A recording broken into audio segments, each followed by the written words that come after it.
Economista, empresario, político, catedrático, fue director de Fedecámaras y fue, bueno, presidente de Fedecámara y fue por 3 días, lamentablemente solo 3 días, presidente de Venezuela. Carmona Stanga tiene un blog que se llama Economía y Política, que acabo de perder, aquí está, y ha escrito una cosa realmente bien interesante. Esté usted de acuerdo o no, con todos o con parte, realmente vale la pena leerlo y discutirlo. Se llama Democracia y Valores de Occidente bajo acoso, que empieza así. El mundo está acechado por una insólita oleada de violencia, deterioro de valores y acoso de las instituciones democráticas y al Estado de Derecho. ¿No piensa usted que está pasando eso? ¿No lo siente? No solamente en Venezuela, en el mundo entero. De una parte, eso lo pregunto yo, sigo leyendo, de una parte, corrientes autocráticas o totalitarias propagan mensajes nacionalistas, populistas o xenófobos que se siembran en necesidades no atendidas de los pueblos, como son la pobreza, la desigualdad y la inequidad. Pero luego, la incapacidad de atender las promesas conduce a un círculo vicioso de frustraciones que con frecuencia degeneran en expresiones de vandalismo, terrorismo o violencia, o en la desestabilización de las instituciones y el incumplimiento de las normas de convivencia general. Bienvenido, Carmona Stanga, para que nos hable justamente de este artículo realmente muy interesante que todos debemos discutir porque estamos en peligro. La civilización occidental está en peligro. Sí, muchas gracias, Napoleón, de nuevo por esta invitación y este espacio para reflexionar sobre temas que son de interés vital, fundamental, y sobre el cual todos tenemos que reflexionar, pensar en esta visión de presente y de futuro, ¿no? Mi impresión, Napoleón, es que Occidente se está moviendo pendularmente hacia Oriente, ¿no? Y lo voy a plantear primero desde el punto de vista económico, ¿no? Perdón, ¿se está moviendo hacia Occidente, hacia Oriente, o Oriente está invadiendo, porque es un hecho sobre todo en Europa y en Estados Unidos, a Occidente y acabando con la cultura judeocristiana? Exacto, a eso vamos a ir. Pero primero, déjame plantearlo de la siguiente manera, ¿no? El poder que significó desde el punto de vista económico, lo que conocemos como Occidente, básicamente Estados Unidos y Europa, está perdiendo importancia relativa frente al crecimiento que está teniendo el continente asiático, ¿no? Las proyecciones, por ejemplo, indican, Napoleón, que en el continente asiático en el año 2050 se va a mover 2/3 partes o el 60% del PIB mundial. Y ya en el día de hoy, en las aguas del Asia-Pacífico, está moviéndose más del 40%, 45% del comercio mundial. Entonces, no es que Estados Unidos y Europa hayan desaparecido ni van a dejar de ser importantes, pero su papel relativo va cambiando día a día. Y eso le da, desde luego, una influencia relevante al continente asiático en el presente y en el futuro.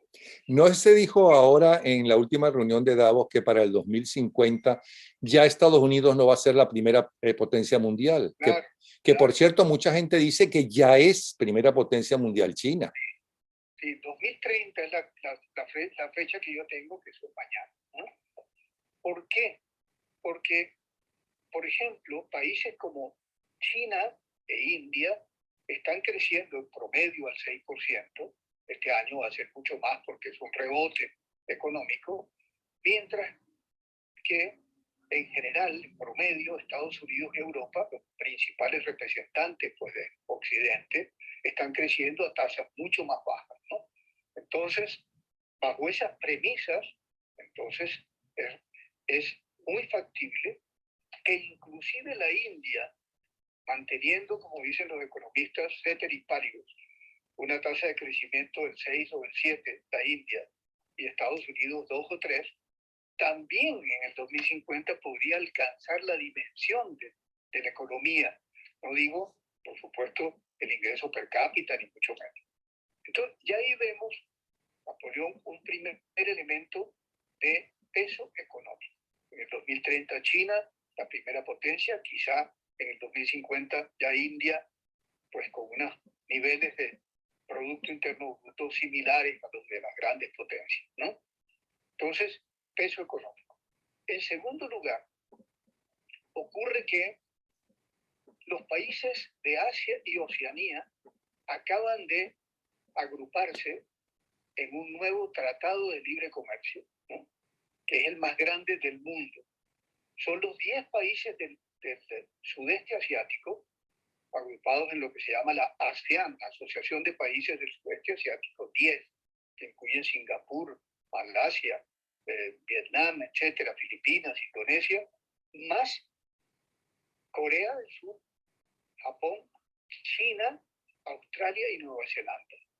15 países se han unido, ya firmaron, eso está en proceso de ratificación, en el Tratado de Libre Comercio más grande del mundo.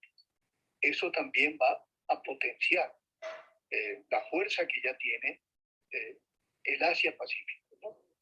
Eso entonces desde un punto de vista económico, además de que desde el punto de vista tecnológico hay también una gran rivalidad, porque la vimos en esta guerra comercial famosa entre China y Estados Unidos, etcétera. Pero ya uno ve que en tecnología se van abriendo dos vertientes, la de las tecnologías de los Estados Unidos y la tecnología también de Oriente, de China, porque también Corea del Sur, que es aliada de Estados Unidos y Occidente, se ha convertido en una gran potencia industrial. Lo sigo escuchando, voy a encender la luz un momento, sígame hablando, por favor. Claro. Siga.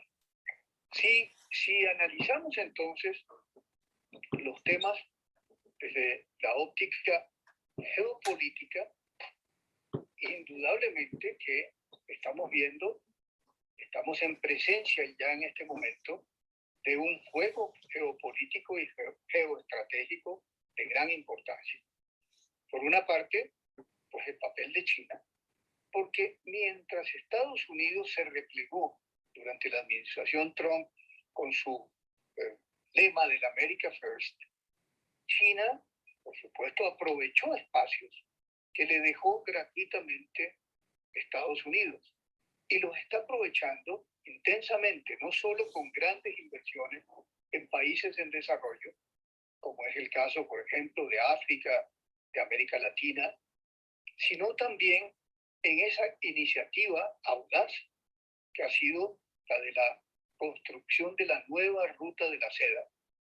La nueva ruta de la seda implica inversiones billonarias en más de 60 países del mundo y desde luego buscan también la apertura, recrear esa figura milenaria que existió de la antigua ruta de la seda, pero ahora con alta tecnología, autopistas, puertos e inclusive trenes de alta velocidad. Y perdone que le interrumpa. El lema de los chinos, ¿no?, muy superior en ese sentido al de López Contreras, sin prisa pero sin pausa, es el lema de ellos. Sin prisa pero sin pausa nos estamos apabrando del comercio y sin prisa pero sin pausa vamos a imponer nuestro Partido Comunista en el mundo entero. Y por otro lado, los musulmanes radicales, no todos los musulmanes, los radicales, ¿no?, ya están apoderados de buena parte de Europa, ya tienen sus normas impuestas en buena parte de Europa, ya hay países como Inglaterra, por cierto, que la legislación en muchas partes es la de ellos y no la de los británicos. Y creo que nuestros nietos no le van a estar rezando a Dios, a Jesucristo, a la Virgen María, sino a Alá. No, hay que decírselo a la gente porque dirán, bueno, pero eso es economía. No, no, no. La civilización, la cultura judeocristiana, no lo digo yo, el propio Papa lo dijo, ¿no?, está en decadencia. Claro. Así como en lo económico, entonces, vimos que puede haber un debilitamiento de las potencias occidentales en términos relativos, porque los otros crecen más, desde el punto de vista cultural, desde el punto de vista de la civilización occidental, no cabe duda de que se están dando varios fenómenos. Uno, un crecimiento del Islam en muchos países, por ejemplo, africanos. Hoy en día, el crecimiento del Islam en África, que es un continente tan poblado, está siendo acelerado, inmenso, ¿no? Y acá hay, cuando uno ve el mapa de la presencia del Islam en África, pues prácticamente ya salvo Sudáfrica, etcétera, Angola, por allá, ya es prácticamente la mitad de África es musulmana, ¿no? Entonces sí hay un crecimiento poblacional, porque la tasa de crecimiento de la población entre los musulmanes es alta. Y eso lo estamos viendo también con las corrientes migratorias que se han producido en los últimos tiempos. Lo que hemos visto, por ejemplo, en el conflicto del Medio Oriente, no solo turcos que ya tenían mucha presencia en Alemania y en otros países, sino ahora de Siria, de iraquíes también, ¿no? Y del norte de África, buscando el sueño europeo, ¿no? Y todos ellos musulmanes también, marroquíes, tunecinos, argelinos, del Magreb, pues, en fin. Entonces uno dice, Europa también, de alguna forma, se está islamizando. Algún analista decía que también yéndose al 2050, hacia las proyecciones del 2050, en Francia, la primera mayoría religiosa en el 2050 puede ser la religión musulmana, ¿no? Entonces, todo ello pues implica corrientes migratorias, importancia económica, etc. Perdone, hay varias ciudades en Europa, ¿okay?, que algunas de ellas ya tienen un alcalde musulmán y que han prohibido en Navidad, ¿no?, adornar con motivos cristianos y navideños las calles, porque eso molesta, ¿no?, a los radicales musulmanes. Sí. No se trata de xenofobia, ojo, se trata de defender nuestros valores. Y si, como le dijo, creo que el primer ministro Trudeau, como declaró, si ustedes tienen que respetar nuestros valores y nuestras normas. Ustedes pueden cumplirlas como no en su casa, se pueden vestir todas, taparse todas por completo, rezar su oración, que es muy respetable, pero en la calle ustedes respetan nuestros valores, porque si no están de acuerdo con nuestros valores, pues váyanse a sus países a esos valores. Así lo hizo también Australia, ¿no? Y porque ahí está el otro punto, ¿no? Frente a esta situación, sin, repito, xenofobias o nacionalismos exacerbados como los que en algunos países de Europa del Este inclusive están dando, casos como Polonia y Hungría, ¿no?, con Víctor Orbán, ¿no? Lo que sí es cierto es que Europa, por ejemplo, no está defendiendo cabalmente, con determinación, esos valores que son propios de Occidente. Es parte también de ese relativismo y de esa permisividad. No repito a que se vaya a tener ninguna postura que pueda ser adversa a las corrientes de migración que son necesarias y aportan, pero sí en el tema cultural. La defensa, y es parte de lo que señalo de los valores de Occidente que están en riesgo, que están en acecho, ¿no? Por ejemplo, todo lo que son también a nivel global, el tema de derechos humanos, de la defensa de la libertad, de la dignidad del hombre, de los valores espirituales inclusive, ¿no?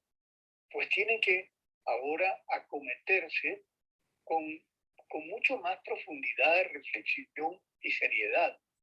¿Por qué? Porque lo que está ocurriendo en nuestro mundo de Occidente y para el cual, por ejemplo, la pérdida de Afganistán está representando sin duda pues, un golpe importante, ¿no? Esto va a ser más favorable a la expansión, no del Islam sano, del Islam, digamos, llamémoslo no violento, pero sí del islamismo yihadista en Asia Central. Como creo pues que se ha analizado mucho en estos días con los acontecimientos ocurridos en Afganistán. ¿Por qué? Porque la humanidad tiene que darse cuenta que desde el año 1948, cuando se proclamó en las Naciones Unidas la Declaración Universal de Derechos Humanos, fue aprobada en la Asamblea General, como un ideal para todos los pueblos y naciones, respetando las particularidades culturales, etcétera. Pero en el tema de derechos humanos, por ejemplo, se ha sido demasiado permisivo. Y esto tiene mucho que ver con el tema afgano, porque precisamente en Afganistán el movimiento talibán, y mucho peor aún el Estado Islámico, que ahora pues ha atacado también varias veces instalaciones tratando de impedir inclusive la salida de gente desde el aeropuerto de Kabul. Pues en el caso afgano, este retroceso, ¿no?, al medievo del siglo XIII, ¿no?, de las restricciones a los derechos de la mujer, de la restricción al derecho de las mujeres y de las niñas al trabajo, a la educación y a los principios fundamentales de igualdad entre los seres humanos, atentan precisamente contra una carta tan importante como la Declaración Universal de Derechos Humanos, ¿no? Y esto también tenemos que sumarle este debilitamiento de las democracias en el mundo, que está siendo impulsada por las fuerzas más radicales, ¿no?, y que lo estamos presenciando en nuestra América Latina, ¿no? No solo pues, con la, digamos, llegada de nuevos regímenes identificados con la izquierda pues, más radical en Argentina, en Bolivia, en Perú ahora, en fin, más las amenazas que hay sobre la situación de Chile, lo que pueda preverse en un futuro en el caso de Colombia, etc. El totalitarismo sandinista, por ejemplo, ¿cómo se puede aceptar en el mundo actual que un régimen como el de Daniel Ortega sea capaz de encarcelar, de inhabilitar y de proscribir a todos los precandidatos presidenciales que podían resultarle incómodos? Son circunstancias como también la de nuestra Venezuela. Pero Carmona, y más grave todavía, ya declararon oficialmente, tanto China como Rusia, también Irán y demás, pero China y Rusia, su apoyo, ¿no?, a los talibanes en Afganistán. Ya van a ocupar el espacio que tenía Estados Unidos. Que lo hizo bien, mal, regular, que en estos 20 años formaron unas milicias o un ejército que en la práctica no sirvió para nada, ¿ok? Eso es otra cosa. Eso es otra cosa. Pero además a través de sus hackers, ¿no?, y a través del enfrentamiento en las democracias de los diferentes candidatos que quieren llegar al poder, ¿no?, y de los ciudadanos a través de la revolución que son estos nuevos medios, están dividiendo a la población, que es lo que ellos quieren, dividir la población. Y eso pasa no solamente dentro de los países, sino fuera de ellos. ¿Qué está pasando con la oposición venezolana? Toda dividida. Cuando la unión es acabar con la narcodictadura para sembrar un gobierno democrático que funcione mejor que el anterior, bueno, ok, ¿no? Pero acabar con la narcodictadura, no. Hay que cuidar nuestros pequeños espacios que nos regalan, ¿no? Tengo que enfrentarme a ti porque tú tienes un pasado, o porque tú no estás en mi partido, o porque estando en mi partido te vas a enfrentar a mí, no me conviene, ese tipo de cosas. Eso lo están logrando, o sea, están acabando con las democracias en el mundo entero y dividiendo las luchas democráticas en los países y en el exilio. Y elementos tan importantes como esto que acabo de mencionar, de la Declaración Universal sobre Derechos Humanos, que se pisotea también la dignidad del hombre, del ser humano, como un valor fundamental y irrenunciable. Pero decías algo importante referido a nuestra América Latina, ¿no? ¿Por qué volvió, por ejemplo, el partido de Evo Morales en Bolivia? ¿No? Pues simplemente porque se dividió la oposición. El candidato de Santa Cruz no quiso votar entonces por el candidato que representaba las fuerzas democráticas, como y triunfó Luis Arce. ¿Cómo puede ser explicable que en el caso del Perú haya habido 18 candidatos presidenciales? Es una insensatez. ¿A qué condujo? A que terminaran entonces dos candidatos a la segunda vuelta con cuestionamientos y con problemas. Otro gallo cantaría si hubieran sido 4 candidatos, 3 candidatos, en fin. Bueno, pero perdone, ¿y el regreso de los sandinistas al poder no fue por la venta de uno de los principales líderes políticos y que de la democracia nicaragüense? El presidente alemán, de mala recordación. Pero adicionalmente, cuando vemos, Ecuador se salvó con 16 candidatos milagrosamente, pero cuando vemos que continúa habiendo fragmentación, y en el caso de Venezuela, que tú acabas de mencionar, sigue faltando una unidad de propósitos. Yo no digo que no haya diversidad de pensamiento. Está faltando unidad de propósitos en torno a lo fundamental. ¿Qué es lo fundamental? Salir de un régimen totalitario, de un régimen absolutista, en donde, como lo comenta un amigo, hay una confederación criminal que está operando desde Venezuela, ¿no? Entonces, pero en la medida en que no tengamos claro que el objetivo tiene que ser, y después disputar elecciones o lo que sea, un cambio razonable de gobierno que atienda a la voluntad popular, pues bueno, va a ser muy difícil, ¿no?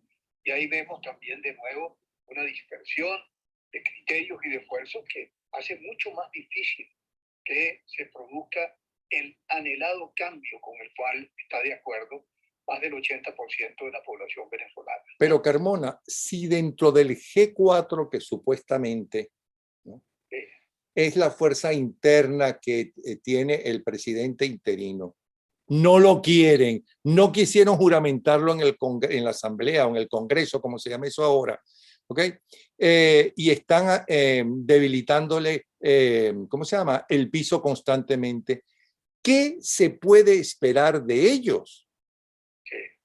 Sí, sin duda, y hay un elemento que es desconcertante, por decir lo menos.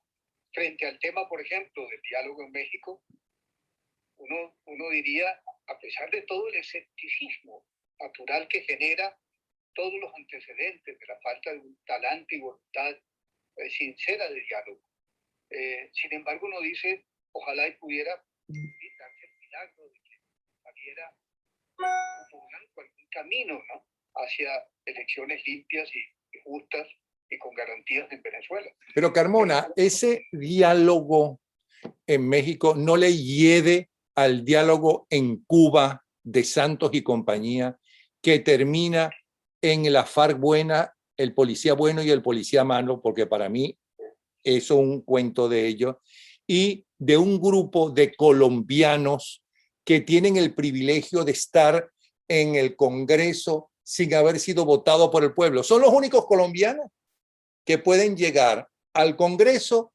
porque fueron unos terroristas. Y ahora quieren adueñarse también, de una manera indebida, de 16 curules que deben ser para las víctimas y no pues para los victimarios, ¿no? Ahora, voy también a un punto importante, ¿no?, de lo que estamos viendo del debilitamiento de la civilización y de la cultura pues occidental como la conocemos, ¿no?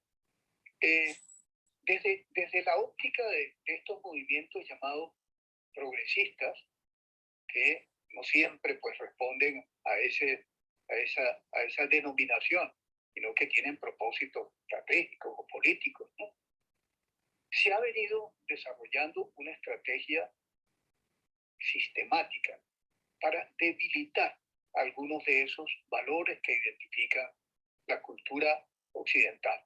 Entre otras, el ateísmo. No, no puede ser agnóstico y respeto por todas las creencias, pero sembrar, digamos, el ateísmo, ¿no? como una causa fundamental, como lo hizo pues, los regímenes comunistas en Europa del Este. ¿no? Eso es algo que deteriora valores también espirituales. Pero, por ejemplo, en aras del llamado libre desarrollo de la personalidad, que es un concepto ambiguo del cual se hace uso y abuso, se están desarrollando una cantidad de iniciativas, leyes, modificaciones al estamento, a la estructura institucional de los países que van más allá de lo razonable, pero también con fines político-estratégicos están ahora asumiéndose banderas que pueden tener, desde luego, aceptación. Entre otras, por ejemplo, que si la liberalización plena, total del aborto, o el laicismo, o la adopción de parejas, de niños por parejas de un mismo sexo. Pero no solo es eso. El objetivo está tendiendo hacia la infiltración progresiva de los sistemas educativos de los países, para sembrar desde la niñez una serie de antivalores. De antivalores conocemos bastante en Venezuela, que se han sembrado en los últimos 22 años, además de la destrucción del sistema educativo.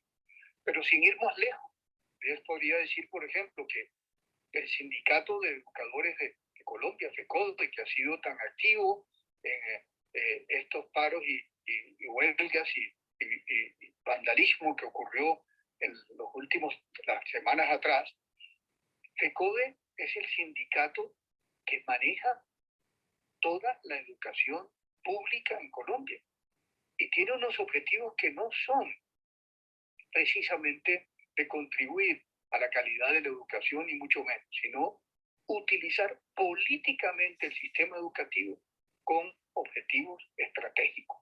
La politización de la justicia en varios países de América Latina también lo vemos.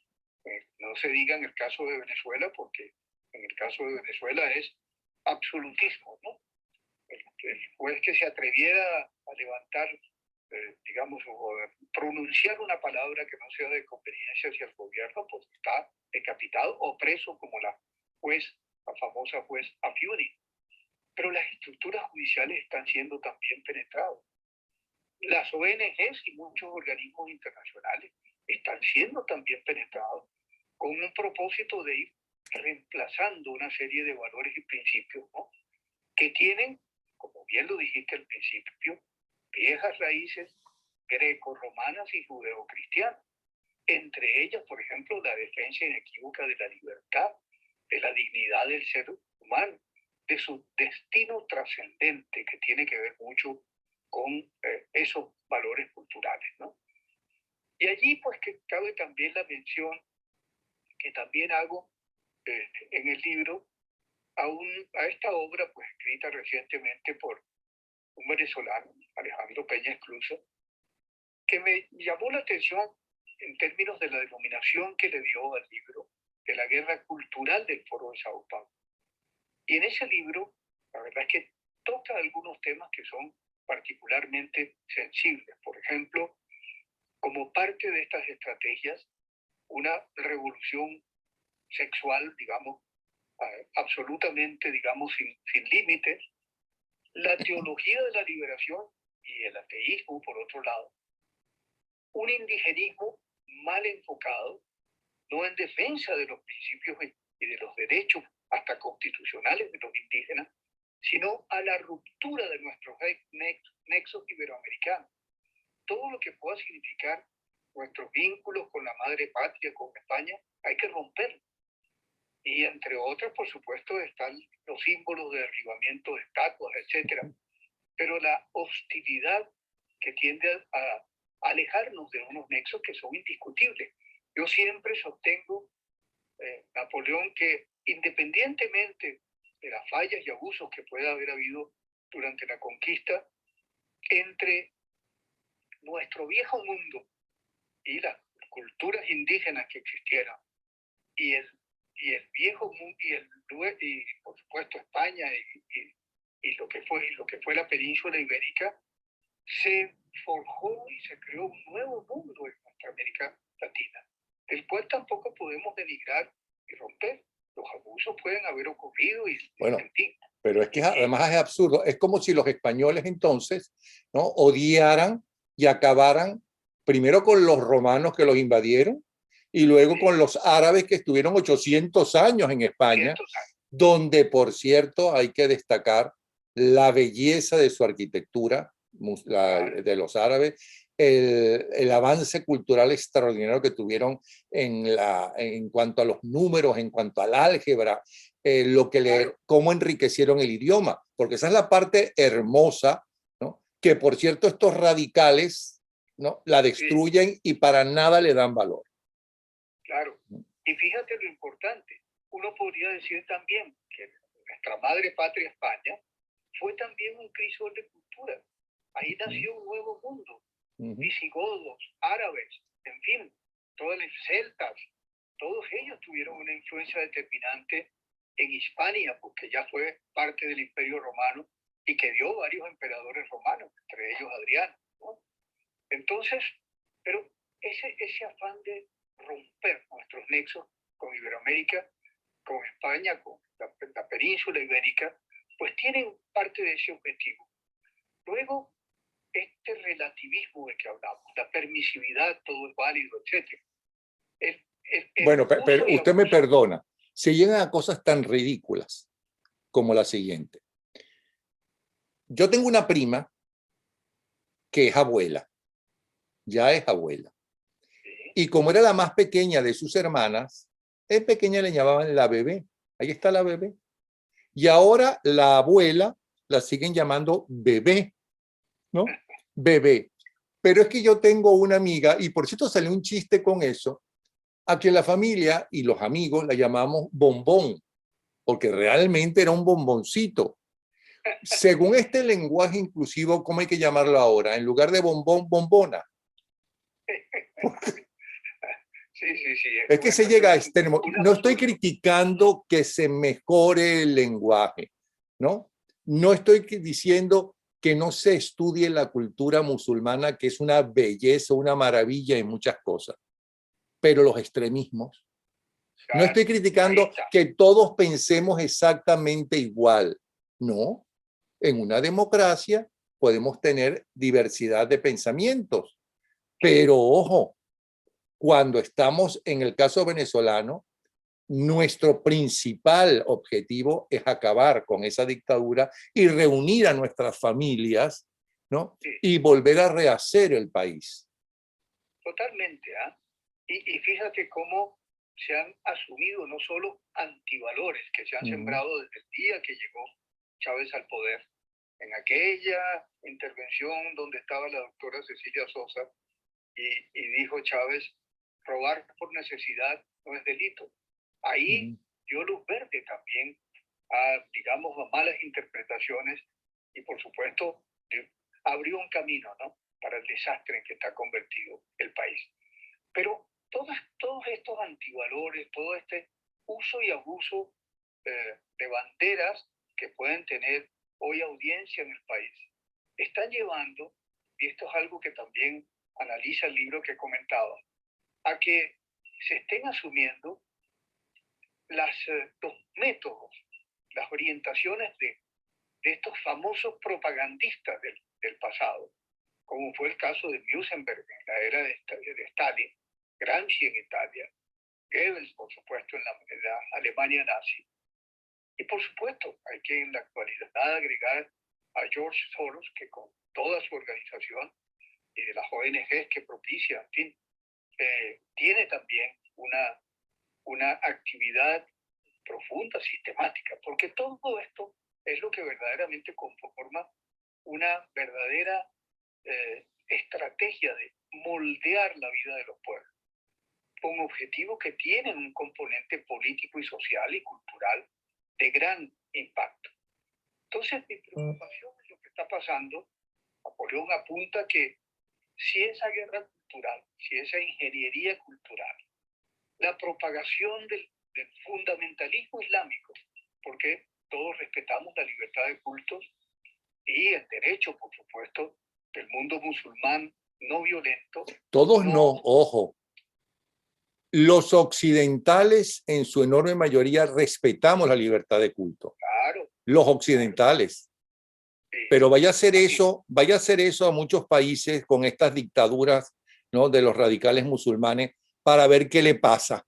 Que una mujer salga, ¿no?, en minifalda o en falda, punto, ya está, que salga. Que le pidan, que pidan la construcción de una iglesia católica, ¿no? Que lo pidan. Ajá. A ver qué pasa. El día pasado, no sé si viste un video dramático de una señora musulmana ya pues en Afganistán, que por dejarse ver los tobillos, la arrodillaron y le pegaron un tiro en la cabeza en la calle. Sí, lo vi. Una cosa dramática. Pero ahí está, por ejemplo, el tema de la equidad que tiene que existir en la libertad de cultos, ¿no? Muy bien, yo le permito que construya una mezquita, pero permítame usted que pueda crear también, sea una sinagoga o una iglesia católica o un templo pues evangélico, lo que fuera, en países que no permiten en absoluto, como tú has dicho, que ningún otro credo pueda tener cabida en su Por cierto, y no solamente son los radicales musulmanes. Trate de hacer una iglesia católica en China. También hay limitación. Hasta se trató de generar pues una iglesia paralela por influencia y control de China. Entonces, esta penetración también de estos elementos que tienen un significado estratégico, junto con la acción de los movimientos radicales, anarquistas, del crimen organizado, sin duda, mi conclusión, y la señalo en el artículo que comentas, está colocando a Occidente en una situación de jaque, de amenaza, de acoso, que hay que tomar en cuenta.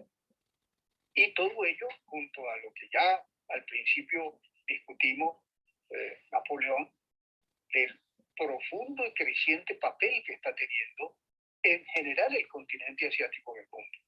No podemos generalizar porque, por ejemplo, la India, que va a ser en 3 años más el país más poblado del mundo, pasa hacia los 1.500 millones de habitantes, mientras China se mantiene en 1.400 millones. Pero por lo menos por el nexo que tuvo con la cultura democrática occidental, India es la democracia parlamentaria más grande del mundo, ¿no? Entonces, al menos ahí uno encuentra un atenuante de unos valores democráticos, con todo lo que significa también pues sus propias culturas y la filosofía milenaria que echó raíces pues en la India. Distinto es el caso de otros países como lo estamos viendo, Irán, por ejemplo. Irán, que se le abrieron las puertas en América Latina con motivo pues de estas alianzas que desarrolló Chávez con el ex primer ministro Ahmadinejad, por ejemplo, ¿no? Y las que continúan en el momento actual. Los propósitos de Irán son bien diferentes, porque es hasta derrocar inclusive a regímenes como el de Arabia Saudita, que son, por supuesto, musulmanes, y ahí están los centros principales del Islam, la Meca, Medina, ¿no?, etcétera, pero sin embargo consideran que la monarquía saudita tiene alianzas con Occidente y en consecuencia hay que desestabilizarla. E Irán cumple un papel fundamental también en Hezbollah, apoyar a Hezbollah, jamás a los movimientos más radicales y violentos, ¿no?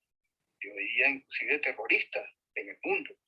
Entonces tenemos un gran problema con Irán, por supuesto, y este inexplicable apoyo, ¿no?, que brindan países como China y Rusia a las dictaduras más brutales y execrables del mundo. Inexplicable. Son dictaduras como ellos.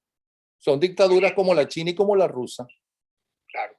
Pero cuando ves, por ejemplo, el apoyo que brindan a Lukashenko en Bielorrusia, ¿no? En una elección que fue fraudulenta, y es la última reminiscencia del estalinismo en Europa, ¿no?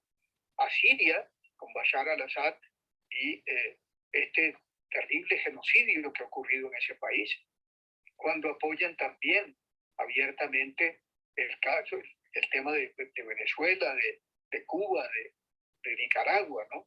En una forma abierta uno dice, pero se están identificando Rusia, por ejemplo, y Putin lo ha señalado, con las peores dictaduras del mundo, con las más crueles, incluyendo pues ese apoyo incondicional que le brinda Putin a Venezuela. Pero eso es lógico. Él no mata, el de Nicaragua mete preso o expulsa a los opositores.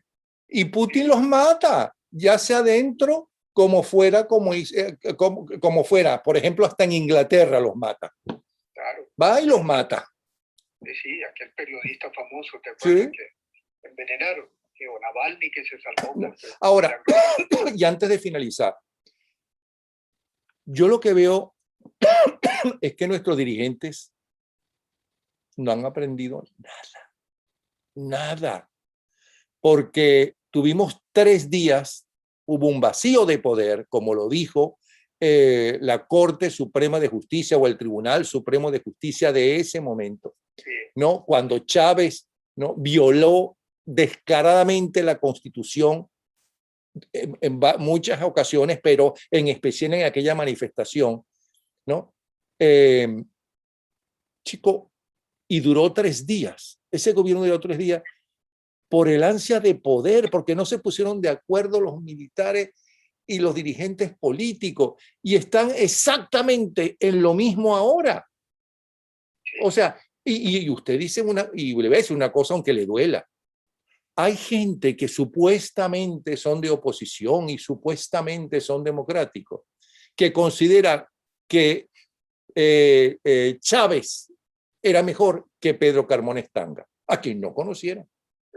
Porque en 3 días, ¿no? Entonces usted dice, bueno, pero entonces, ¿qué nos queda de país? ¿Qué futuro puede tener un país?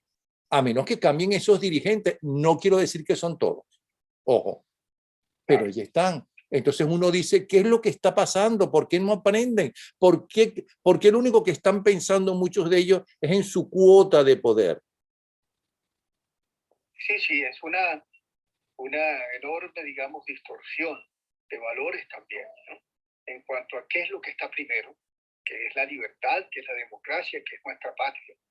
Y para eso que puedan pensar, como tú lo acabas de señalar, les diría qué es lo que el país hoy anhela, qué es lo que en general la comunidad internacional plantea y apoya, que haya un proceso electoral justo, limpio, que respete la voluntad popular y que se realice con garantías, con plenas garantías. Pues ¿qué era lo que se iba a hacer en aquel momento, tras el vacío de poder y todas las circunstancias? Exactamente eso, con supervisión internacional y con todas las garantías nacionales e internacionales. Pero nos vamos a engañar que eso puede suceder estando la narcodictadura en el poder, estando los intereses del narcotráfico, de la FARC, de los musulmanes y demás apoderados de diferentes zonas de Venezuela. ¿Eso ellos lo van a permitir? Sí. No. Y además de que estos aliados, Rusia, China, Cuba, Irán, les interesa tener una cabeza de puente en Venezuela, territorio suramericano, y el crimen organizado, que está trabajando a sus anchas, con impunidad y hasta protección en Venezuela, tampoco permite que haya un verdadero cambio cuando estamos viendo esa zona gris, como la describen algunos analistas, que es toda la frontera colombo-venezolana, controlada y manejada por el crimen organizado, por este consorcio o confederación de crimen que está, digamos, asentado y protegido en Venezuela. Entonces, hay una combinación de factores geopolíticos y criminales también del crimen organizado que dificultan todo esto y, por desgracia, como dices, Napoleón muchas veces la dirigencia opositora dividida no se da cuenta de que de todos los factores que están contribuyendo o impidiendo más bien que el cambio hacia la libertad y la democracia se produzca en nuestro país. Y vuelvo al principio, la unidad de propósitos tiene que darse en torno a ese objetivo. Pero mientras haya esta distorsión, luchando entonces contra esta conjunción de intereses foráneos, de culturas también, de intereses de toda naturaleza, muy ajenos a los conceptos de soberanía, de libertad, de democracia, de respeto al Estado de Derecho, que bueno, que muchos propiciamos, ¿no? Entonces es una desgracia esta gran confusión que todavía prevalece. Y no podría sino con fe decir, no todo puede estar perdido, tiene que haber una toma de conciencia de parte de la dirigencia nacional y de la comunidad internacional también, de que el cambio en Venezuela es determinante también para una modificación de toda la geopolítica regional. Porque, sin duda, a través de Venezuela se está afectando la paz continental, inclusive la seguridad nacional de países como Estados Unidos y de Colombia. Lo estamos viendo en el día a día y no se toma con la suficiente seriedad y profundidad la gravedad, digamos, de esta amenaza. Ahora, lo positivo de todo esto, lo negativo, aunque no les guste a la gente escucharlo, es que estamos pasando por la peor crisis de nuestra historia, en el peor momento de la historia mundial, en el peor, no solamente por el coronavirus, sino por los cambios que no se sabe a dónde va el mundo como cada vez que pasan este tipo de cosas, porque no es la primera vez que el mundo vive esos cambios radicales, pero como este es imposible. Y a Venezuela tiene la desgracia de que toda esta narcodictadura o narcotiranía está en este preciso momento, ¿no? Allí. Pero también es verdad que da la impresión que muchos dirigentes internacionales, viéndose con el agua al cuello, están abriendo los ojos, reaccionando y empezando a reunirse a ver qué demonios van a hacer, ¿okay? Para enfrentarse a estas bandas de delincuentes y de radicales políticos, religiosos, etc. Hay que llenar también un vacío de liderazgo que ha producido también en el mundo, ¿no? Uno ve pues que estos grandes hombres, ¿no? Como fueron, por ejemplo, los que reconstruyeron a Europa en la posguerra, ¿no? Están faltando. Un Adenauer, por supuesto, Churchill, de Gasperi, de esos grandes hombres visionarios de Europa de la posguerra. Y en nuestra América Latina nos hacen falta algunos de los líderes que también en el pasado defendieron por encima de todo y más allá de sus intereses personales, valores fundamentales que hoy se han destruido y se han limitado. Y quiero agregar otra cosa positiva que tenemos. Esos dirigentes de barrio, esos dirigentes en los pueblos, que son los dirigentes, de ahí van a salir los dirigentes del futuro y muchos de los dirigentes nacionales. No podemos comparar, no voy a decir quién, con María Corina Machado, por ejemplo, que uno puede estar a favor o en contra de algunas de las cosas que dice, pero nadie puede decir que cambia como una veleta de un sitio para otro, que es una ladrona, ¿no? Pueden estar en acuerdo o desacuerdo, pero es coherente. Sí, sí. Entonces, bueno, sí necesita, pero claro, hay gente, como nos formamos creyendo en caudillos, de Simón Bolívar para acá, ¿ok? Entonces, a lo mejor caudillas, ¿cómo se diría ahora? Supongo yo, caudillas no son caudillos, ¿no? Entonces, mucha gente está buscando su militar de la extrema derecha, como si ellos fueran a solucionar, quieren salir de una narcodictadura a una tiranía a una tiranía, pero en fin. Claro, de ninguna manera, ¿no? Puede ser tampoco salir de un caudillo de un régimen caudillista para entrar en otro. Sí. Carmona, muchísimas gracias nuevamente. Gracias por lo que está escribiendo. Ya saben que ahí tienen el nombre del blog todo el tiempo para que puedan leer los artículos, en especial todos son interesantes, pero por el cual estuvimos conversando en este momento, ¿no? Y lamentablemente, teníamos que decirlo, el mundo está así. Sí. El mundo está así. El mundo está así. Okay. Y ojo, porque la civilización occidental está en jaque, ¿no? Sí, sí, señor. Muchas gracias, Napoleón. No, gracias a usted. Un abrazo. Hasta luego. Felicidades. Hasta luego.